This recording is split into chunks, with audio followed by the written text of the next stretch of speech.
गलामा सर्प को माला, शिवजी को गलामा सर्प को, शिवजी को गलामा सर्प को माला, शिवजी को गलामा सर्प को माला, सर्प को माला बाघ को छाला, सर्प को माला बाघ को छाला, सर्प को माला बाघ को छाला, सर्प को माला बाघ को छाला।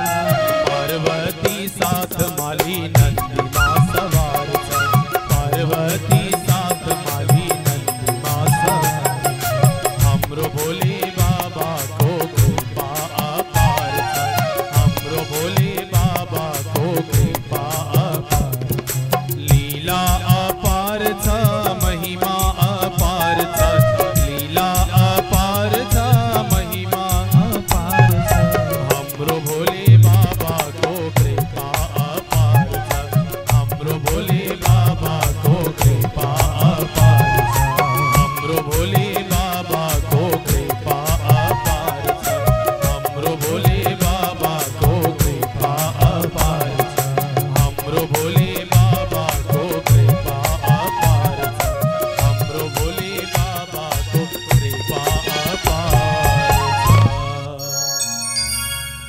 गोविंद भगवान की।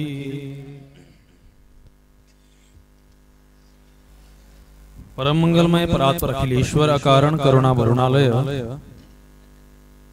भक्तवांसा कल्पतरु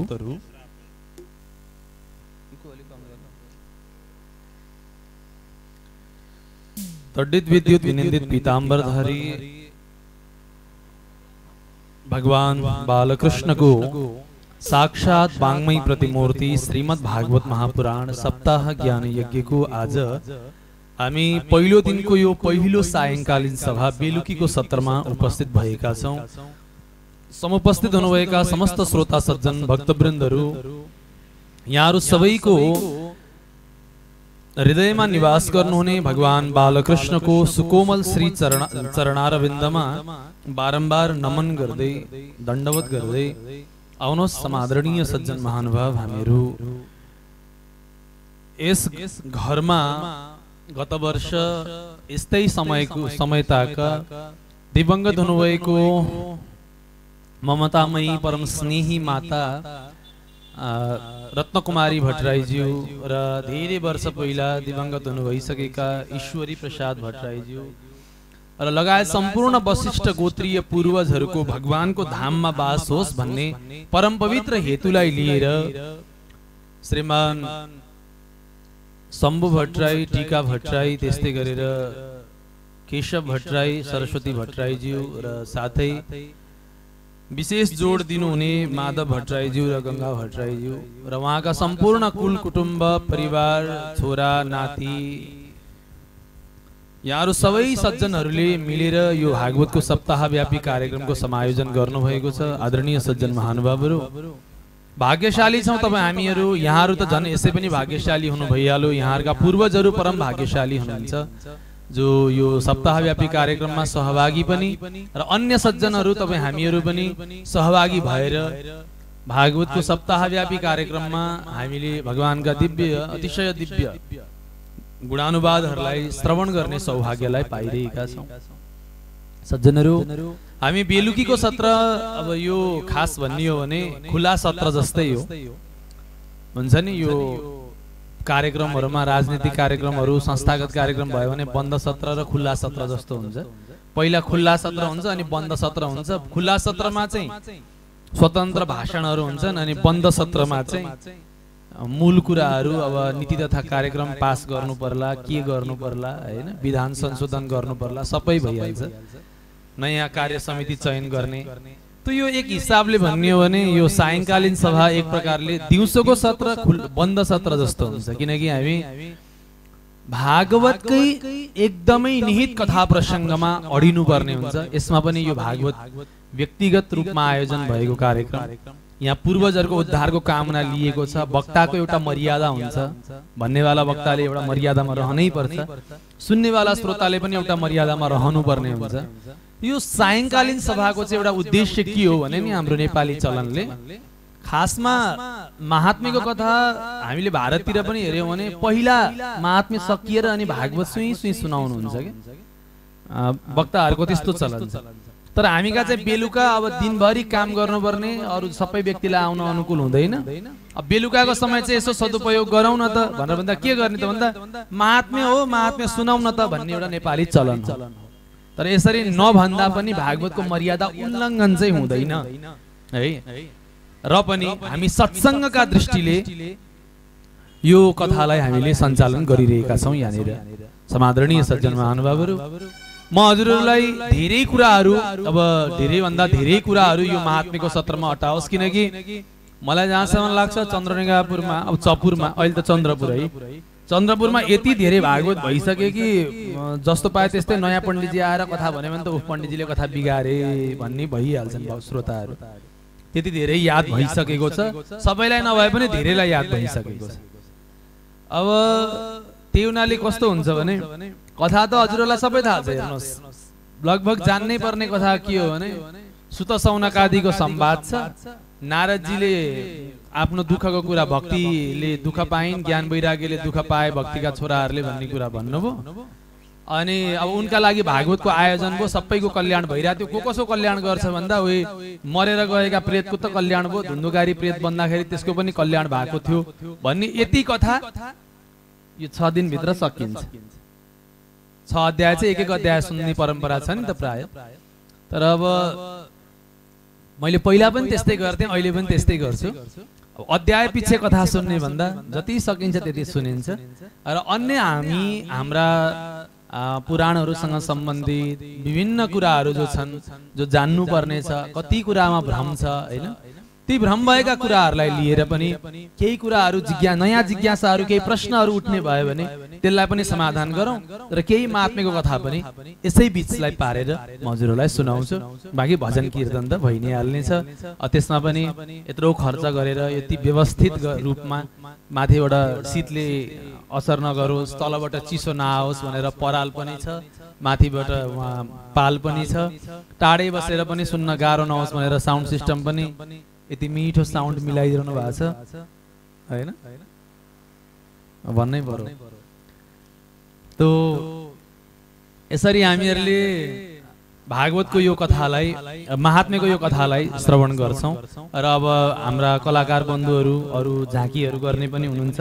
हजुरहरूलाई कथा सुन्दा सुन्दा दिक्क नलागोस् भनेर यसो केही न केही अब चेतनामूलक भए पनि अथवा भगवानका लीला चरित्रहरूसँग सम्बन्धित भए पनि हजुरहरूलाई विभिन्न नाटकहरू झाँकीहरू देखाउनुहुन्छ। आज पनि कोही अब रामसीता आउनुहुन्छ कि जस्तो लागेको, अब रामसीता आउनुहुन्छ कि राधाकृष्ण नै आउनुहुन्छ त्यो चाहिँ मलाई अहिले थाहा छैन, जोस् आउनुहुन्छ। तो अब सज्जनहरू, यो जुन दृष्टिले कार्यक्रम भइरहेछ यसमा हामीहरू केही स्वतन्त्र कुराहरू पनि सुन्नेछौँ, यति मात्रै मेरो आशय हो। आज विवाह पञ्चमीको महोत्सव हैन, मेरो मनमा एउटा कुरा कता कता लागिरहेछ कि यहाँ सुनाउनु पर्छ होला, सुनाउँदा ठिक हुन्छ होला भन्ने मलाई लागिरहेछ। त्यो कुरा सुनाएर अनि म हजुरलाई महात्म्यतिर प्रवेश गराउँछु। एउटा विचित्रको कुरा छ कि अचेल हाम्रो समाजमा चल्ने गरेको रामायणसँग सम्बन्धित कुरा छ, म अलिकति प्रकाश गर्छु। आज विवाह पञ्चमी हुने त त्यही हुनाले भगवान रामचन्द्र र सीताजीको विवाह आजकै दिन भएको हो।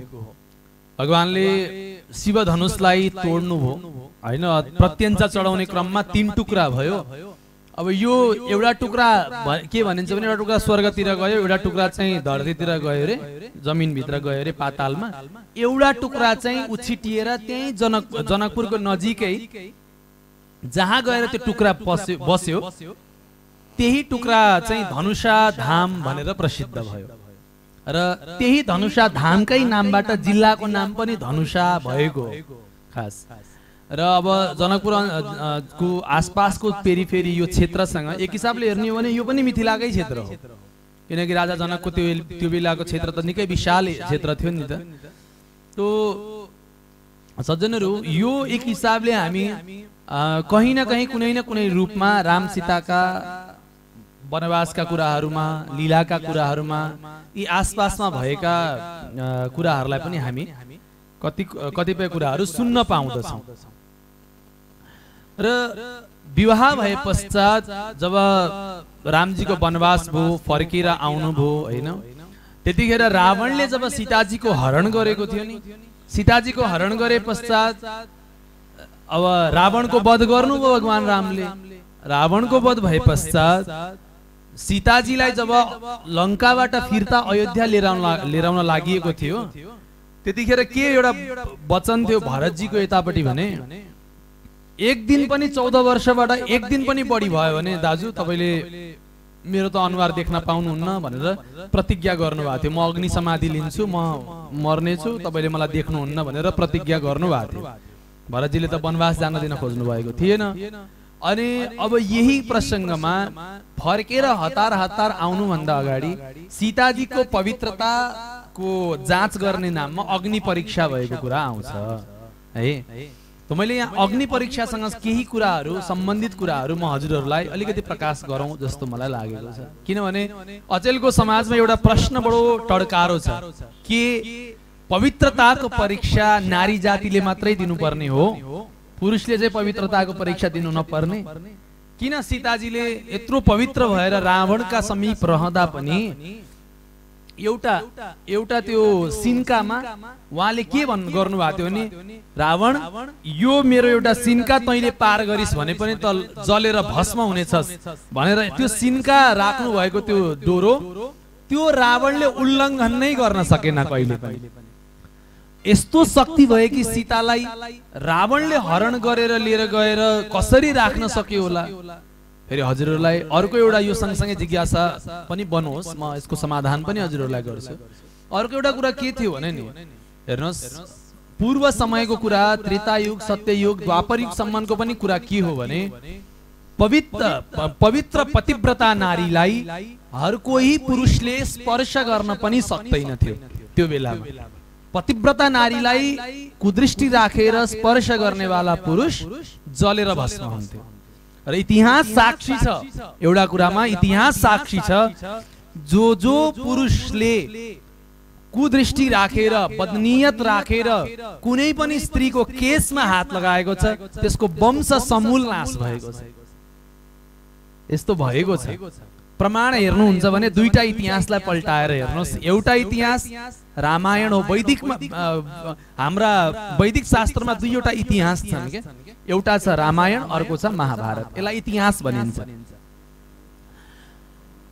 रामायणमा पनि हेर्नुहोस् सीताजीलाई दुराचार गर्ने अथवा कुदृष्टि राख्ने अत्याचार गर्नेवाला रावणको वंश समूल नाश भयो। द्रौपदीको केस पकड्नेवाला दुशासन, तिनका पनि कौरवहरूका वंशमा कोही पनि रहेन। 100 भाइ थिए, 100 भाइ नै समूल नाश भए। त यो इतिहास साक्षी छ। यो मात्रै होइन, यो सँगसँगै कसैले स्पर्श गरोस् यति पनि क्षमता हुँदैन थियो। त यस्तो सबै घटना किन भयो? अनि अहिलेको प्रश्नसँग म जोड्दै थिएँ, किन नारी जातिले अग्नि परीक्षा दिनुपर्ने? रामजी पनि त मलाई कसैले सोध्नु भएको कुरा भएको हुनाले म यहाँ बोल्दैछु यो कुरा। किन के अरे रामजी पनि त सीताजीसँग अलग बस्नु भएको थियो, रामजीले परीक्षा दिनु पर्थ्यो होला, सीताजी मात्रै अलग बस्नु भएको थियो र सीताजीले परीक्षा किन दिनु पर्यो? विशेष गरेर अचेल नारीवादी चिन्तनमा, राजनीतिक भाषणमा यो कुराहरू एकदम बढी सुनिन्छ है। अनि मलाई चाहिँ मनै मन हाँसो पनि लाग्छ एक हिसाबले। अर्को हिसाबले म मनै मन के पनि भन्छु भने अब त्यो भाषणमा गएर मैले रोकेर बोल्ने कुरा त हुँदैन। तर मलाई के चाहिँ लाग्छ भने अचेल एउटा चलन चलेको छ कि, ट्रेन्ड भनौँ न, अचेल चलेको एउटा ट्रेन्ड कस्तो खालको छ भने नि, चलन आफू केही कुरा नपढ्यो, अर्काले के भनेको छ एकचोटि सुनेको भरमा त्यही आधारमा आफ्नो मानसिकता बनाएर अनि त्यो सम्बन्धी आफ्ना तर्क वितर्क गफ बढी गर्ने हाम्रो परम्परा छ है। तर वास्तवमा म हजुरहरूलाई यी सबै कुराबाट एकचोटि अलग्गै बनाउँछु। तपाईहरु अहिले जति सुन्नुभएका व्यक्ति हुनुहुन्छ, यति व्यक्तिलाई यो कुरा निश्चय पनि मलाई विश्वास छ तपाईहरुलाई आजदेखि यो भ्रम सकिन्छ सीताजीले किन अग्नि परीक्षा दिनु परेको थियो भन्ने। पहिलो कुरा सुन्नुस्, सीताजीले जुन दिनुभएको अग्नि परीक्षा छ त्यो अग्नि परीक्षाको नाम अग्नि परीक्षा भए पनि त्यो अग्नि परीक्षा थिएन, त्यो अग्नि परीक्षा नै होइन। वाल्मीकि रामायण थुप्रै छन् सज्जनहरू, वाल्मीकि रामायण सबैभन्दा प्रामाणिक रामायण हो, तर वाल्मीकि मुनिले लेख्नु भएको अर्को आनन्द रामायण छ, अर्को अद्भुत रामायण छ, व्यासजीले लेख्नु भएको अध्यात्म रामायण छ, तुलसीदासजीले लेख्नु भएको रामचरित मानस छ, अनि व्यासजीले नै तयार गर्नुभएको योग वासिष्ठी रामायण छ हैन। थुप्रै के रामायण धेरै धेरै रामायणहरू रहेका छन्। तो अब यो अहिले हामीले प्रामाणिक, अब विद्वानहरूले त हजारौं भन्नुभएको छ, शतकोटी प्रविस्तरम भन्नुभएको छ, करोडौं रामायणका श्रृङ्खलाको कुरा गर्नुभएको छ। र पनि विभिन्न भाषामा लेखिएको रामायणहरू यदि हामीले पल्टाएर हेर्ने हो भने पनि 60-65 वटा रामायण त अहिले पनि भेटिन्छ। नेपालीमा पनि त भानुभक्तीय रामायण छ हैन। अनि त्यस्तै गरेर नेपालका विभिन्न विद्वानहरूले अरू शैलीमा पनि रामायण अनन्त लेखिएको छ, अरू विभिन्न रामायणका नाममा विभिन्न ग्रन्थहरू तयार भएका छन्, बङ्गाली भाषाका रामायणहरू पाइन्छन्। हेर्नुहोस्, सबै रामायण हामीले पल्टाएर हेर्न नसके पनि केही प्रामाणिक रामायणहरू पल्टाएर हेर्नुपर्छ। वाल्मीकि रामायणमा यद्यपि अग्नि परीक्षाकै शैली देखाइएको भए तापनि अन्य रामायणहरूलाई आधार त्यहाँ केही केवल सङ्केत मात्रै छ वाल्मीकि रामायणमा। तर अन्य रामायणहरू पल्टाएर हेर्नु हो भने के छन् त म तपाईहरुलाई भनिदिँदैछु, ध्यान दिएर सुन्नु होला। पहिलो कुरा त रावणले त्यस्तो एक त माता लक्ष्मीजीको स्वरूप हो नि त, सीताजीको स्वरूप त लक्ष्मीजीलाई रावणले त्यसरी अपहरण गर्ने रावणको क्षमतै थिएन। तर पनि के भयो भने जब रावणको अत्याचारबाट संसारलाई मुक्ति दिनुपर्ने भयो त्यो बेलामा रावणलाई सीताजीलाई हरण गर्न प्रेरित गर्नु थियो सुपर्णखाको माध्यमबाट। सुपर्णखाले गएर भनेकी हो नि त, सीता त यति राम्री छे अनि मलाई नाक काटिदियो लक्ष्मणले। त्यही हुनाले त्यो सुपर्णखाले गएर रावणलाई भने सीता त तपाईको योग्य छे भनेपछि रावण तयार हुनुभयो। हजुरहरूले रामायण सिरियल हेर्ने भएकाहरूलाई पनि यो कुरा थाहा छ, जब कुम्भकर्णलाई असमयमा जगाइएको थियो त्यतिखेर कुम्भकर्णले भनेका थिए रावणले किन जगत जननी माता भगवतीलाई किन अपहरण गरेको भनेर भनेका छन् कुम्भकर्णले पनि। अर्को कुरा कुम्भकर्णले रावणलाई गएर पनि सम्झाएका छन्, दाजु तपाईलाई थाहा छैन त सीताजी को हुनुहुन्छ भनेर, तपाई किन यो अपहरण गरेर लिएर आउनुभयो भन्दा त मलाई यहाँ नसिका, पण्डित त्यही नझार, त सक्छस् भने गएर मेरो तर्फबाट युद्ध गर भनेर पठाए। कुम्भकर्णको भगवान रामले उद्धार गर्नुभयो। त यो कथा त धेरै लामो छ, तर हामीले गएर बुझ्ने कुरा के हो भने मैले अहिले हजुरलाई यति निवेदन गर्न खोजेको, जब भगवान किष्किन्धामा बालीको उद्धार गरेर जब भगवान गएर एउटा पर्वत मुनि गएर बस्नुभयो त्यतिखेर लक्ष्मणजीलाई पनि यो कुरा के थाहा छैन भने रामजीले अब वास्तविक सीतालाई रावणले अपहरण गर्न सक्दैन नै भन्ने थाहा पाएर रामजीले सीताजीलाई अग्निलाई समर्पण गर्नुभएको छ। ए अग्नि, तपाईले सीताको वास्तविक रूपलाई राख्नुहोस्, छाया सीताको छाया रूपलाई अथवा प्रतीकात्मक रूपलाई मलाई छोडिदिनुहोस्। त्यसो भएपछि रावणले अनि हरण गर्न सक्नेछ र त्यस पछाडि मात्रै मैले उद्धार गर्न सक्छु भनेर पञ्चवटीमा गएर त्यसै गरी बसेको त हुने।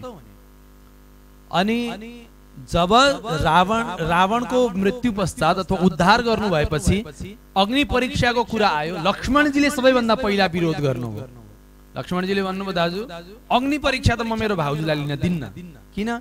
तपाई मेरो भाउजूमाथि शंका गर्नुहुन्छ, यस्तो पवित्र नारीमाथि शंका गर्नुहुन्छ, सीतामाथि शंका गर्न सक्नुहुन्छ हजुर भने त यो संसारमा कसैले पनि विश्वास नगर्दा हुन्छ भनेपछि अब के गर्नुभयो रामचन्द्र भगवानले त्यतिखेर यो रहस्यको उद्घाटन गर्नुभयो कि भाइ मैले तिमीलाई पनि भनेको थिइनँ यो कुरा, तर हेर सीतालाई मैले अग्नि परीक्षा केवल उसको पवित्रताको जाँचको लागि मात्रै होइन, एउटा कुरा अर्को कुरा पनि छ है यो सँगसँगै जोडिएको, म फेरि आइहाल्छु त्यो कुरामा।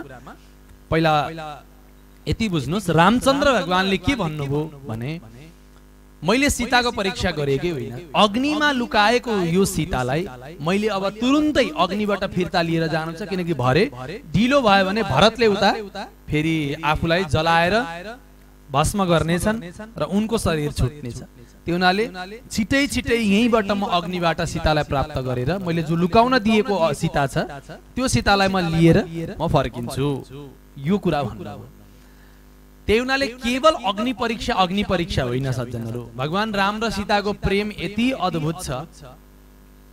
और गर्भवती सीतालाई छोडेर आउनुभयो रामले हैन, वाल्मीकिको आश्रम भएको नजिक जंगलमा, त्यो पनि छोडेर आएको होइन। हेर्नुस्, बकैदा लक्ष्मणजीले वाल्मीकि मुनिको आश्रममा विधिवत रूपमा त्यहाँ संरक्षण होस् भन्ने भावनाले नै छोड्नु भएको। त्यतिकै हावातालमा जंगलमा लगेर जेसुकै होस् भनेर छोडेर आएको होइन। किनभने अहिले पनि तपाई हामी हेरौं, एउटा अर्को कुरा म तपाईहरुलाई यसमै जोड्दै छु। अब अहिले कुनै हामी नेता अथवा कोही राजा, कोही नेतृत्व गर्ने भनौं न, जो कोही पनि हाम्रा समाजका राजनीतिमा लागेका नेताहरू जो हुनुहुन्छ, उहाँहरूले आफ्नो परिवारलाई हेर्नुभयो, प्रजाको कुरा सुन्नु भएन, जनताका कुरा सुन्नु भएन, स्वार्थी भए भन्ने कत्रो लान्छन् छ, हो कि होइन? हामी कसैले नेता भन्ने बित्तिकै राम्रा हुन्छन् भन्ने कोही सोच्दैनन् अहिले। राजनीति, यद्यपि राजनीति नगरिकन पनि सुख छैन, राजनीति स्वच्छ भएन भने पनि त्यो सुख छैन, र राजनीति गर्नेवालालाई गाली गर्न पनि मान्छे फेरि छोड्दैन। त्यो सबैको त्यही नै हो के। गाउँमा कोही नेता छ भने पनि ऊ नेताले आफूभन्दा माथिको नेतालाई गाली नै गरिरहेको हुन्छ। त्यो खास कुरा के हो भने, अलि बुझ्ने कुरा छ है, हजुरहरू अल्छी नमानी सुन्नु होला। बुझ्ने कुरा के हो भने, रामचन्द्र भगवानका प्रजामा यो संकोच नरहोस्। धोबीले त भन्यो भने प्रजाको मनमा म खोट किन राख्नु, प्रजाको खुसीको लागि उहाँले आफ्नो पारिवारिक सुखलाई त्याग्नु भएको। नभए सीताजीलाई त्यति सहजै भगवान रामले कहाँ त्याग्नुहुन्थ्यो र? एक त भगवानको हिसाबले हेर्दा पनि लक्ष्मी र नारायणका रूप अलग हुने कुरै भएन, और सामान्य जनमानसको रूपले हेर्दा पनि राजा हुनुहुन्थ्यो। प्रजाको सुखलाई उहाँले बढी ध्यान दिनु पर्थ्यो। नभए जतिसुकै तिरस्कार गर्नुपर्ने भए पनि गर्भवती कोही स्त्री होस्, त्यसमा पनि आफ्ना छोराहरू हुनेवाला हुन्, कुन पुरुषले त्यति सहजै त्याग्न सक्छ? उहाँ त यसै पनि भगवान हुनुहुन्थ्यो, संसारमाथि दया गर्नुहुन्थ्यो भने उहाँले कसरी चाहिँ यो कुचेष्टा गर्नुहुन्थ्यो त? त्यो हुनाले सज्जनहरू, प्रजाको सुखलाई हेरेर उहाँले आफ्नो पारिवारिक सुख, रामजी कम रुनु भएको छैन नि त सीताजीको वियोगमा। सीताजीलाई याद गरेर कति रुनु भएको छ। वाल्मीकि रामायणमै, मानसमै पनि आउँछ, रामजी पक्षीहरूलाई, बोट बिरुवालाई सोधेर हिँड्नुहुन्थ्यो, तिमीले सीतालाई देख्यौ भनेर।